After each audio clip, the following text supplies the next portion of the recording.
இப்போ ஃபுல்லாக போட்டு முடிச்சிட்டோம். எப்படி சொருகிறதுன்னு சொல்லியிருந்தேன்.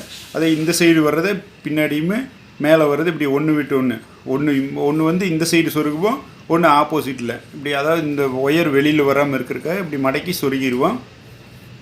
அடுத்து அதே மாதிரி எல்லாம் சொருகியிருக்கேன் பார்த்துக்கோங்க. சொருகிறதுக்கு திரும்பவும் கடைசியாக சொருகி காட்டுறதுக்காக இந்த ஒரு லைன் மட்டும் வச்சுருக்கேன் பார்த்துக்குங்க. இப்படி உங்களுக்கு சொருகிறதுக்கு முன்னாடி சொருகிறதுக்கு சிரமமாக இருந்துச்சுன்னா லைட்டாக இந்த ஓரம் மட்டும் இப்படி கட் பண்ணி விட்டுக்குங்க, கொஞ்சம் சொருகிறதுக்கு ஈஸியாக இருக்குது. இந்த ஃப்ரண்ட்டு மட்டும் இப்படி சொருகிக்கோங்க.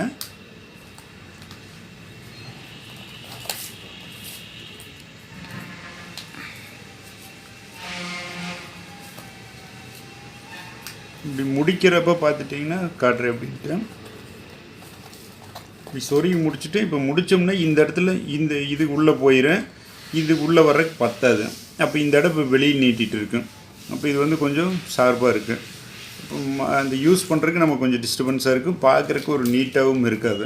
அப்போ என்ன பண்ணணுன்னா இந்த அளவு இருக்குது பாருங்கள், இதுக்குள்ளே நின்றுக்கிற மாதிரி இதை கட் பண்ணி விட்டுக்கிற. அப்படி இப்போ சொருகி விட்டுட்டு கட் பண்ண வேண்டாம். சொருகி விட்டு கட் பண்ணோம்னா வெளியில் இந்த அளவுக்கு கட்டாக அப்போ கொஞ்சம் வெளியில் பிசுறு நிற்கி, அது கொஞ்சம் பார்க்குறக்கு அவ்வளோ நீட்டாக இருக்காது. அதனால் இப்படி பாதி அளவுக்கு, அதாவது இதுக்குள்ளே முடிகிற மாதிரி இப்படி கட் பண்ணிவிட்டு உள்ளே இப்படி சொருகி விட்டுக்குவோம். பாருங்கள், நம்ம எங்கே தொடங்குன்னு எங்கே முடிச்சோன்ட்டு தெரியாது, ஒரே நீட்டாக இருக்குது. இதே மாதிரி மற்ற எல்லாத்தையும் இதே மாதிரி சொருகிடுங்க.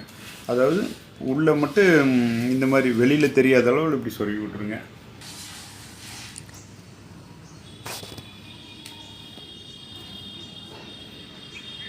ஃபுல்லாக இப்போ நம்ம சொருகி முடிச்சிட்டோம். 4 சைடுமே, அதான் இங்கே வந்ததில் இந்த சைடு, இங்கே இப்போ ஆப்போசிட்டில் வந்ததில் இந்த சைடு, பேக் சைடும் எல்லாம் சொருகி முடிச்சிட்டோம்.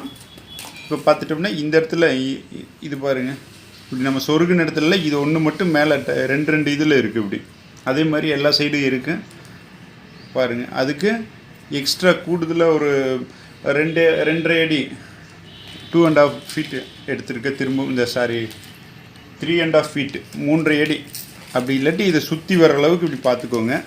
ஃபுல்லாக இந்த மேட் அளவுக்கு ஒரு ரவுண்டு ஃபுல்லாக வர அளவுக்கு எடுத்துக்கோங்க. எடுத்துட்டு இது மேலே இந்த கீழே இதில் கொடுத்து இப்படி வெளியே எடுக்கிறோம்.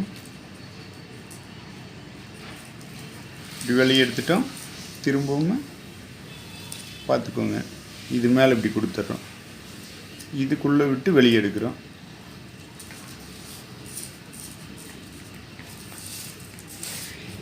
தெரியுதுங்களா? ஒரே மாதிரி வர்றதுக்கு இந்த இடம் பார்த்திங்கன்னா ஒரே கோர்வை ஒரே மாதிரி நீட்டாக இல்லாமல் இருக்குது. இது இந்த ஒரு ஒயர் எக்ஸ்ட்ரா சொருகிட்டோம்னா நீட்டாக வரும், இந்த இடம் நீட்டாகிடும். அதுக்காக இது சொருகிறோம்.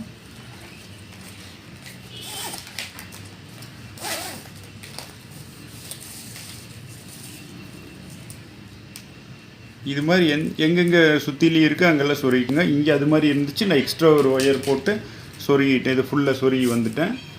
அதே மாதிரி 2 சைடு சொருகிட்டேன். இந்த சைடு சொருகி முடிச்சாச்சு. இந்த ஒரு சைடு உங்களுக்கு சொருகி காட்டுறேன்.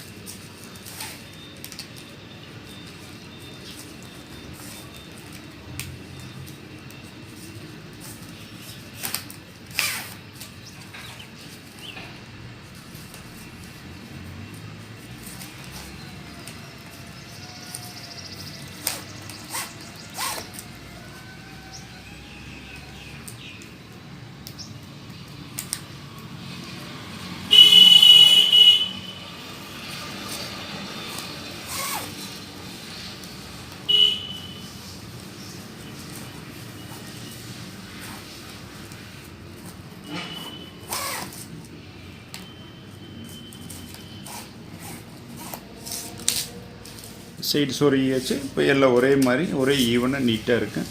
இப்போ இந்த சைடு திருப்பி இந்த ஒயர் அப்படியே கொண்டு வந்து இங்கே சொருகிடுறோம். பாருங்கள், இங்கே அதே மாதிரி இருக்குது, அதுக்காக இது சொருகிடுறோம்.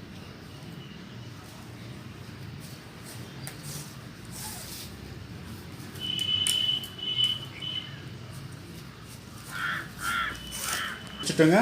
பாருங்கள், அவ்வளோதான். ஸ்டேப்பில் நம்மளுக்கு தேவையான சின்ன மேட் போட்டோம். உங்களுக்கு இன்னும் கொஞ்சம் பெருசாக வேணுனாலும் அதுக்கு தகுந்த மாதிரி மெஷர்மெண்ட்டு கொஞ்சம் அதிகமாக எடுத்துக்கோங்க. பிடிச்சிருக்குங்களா?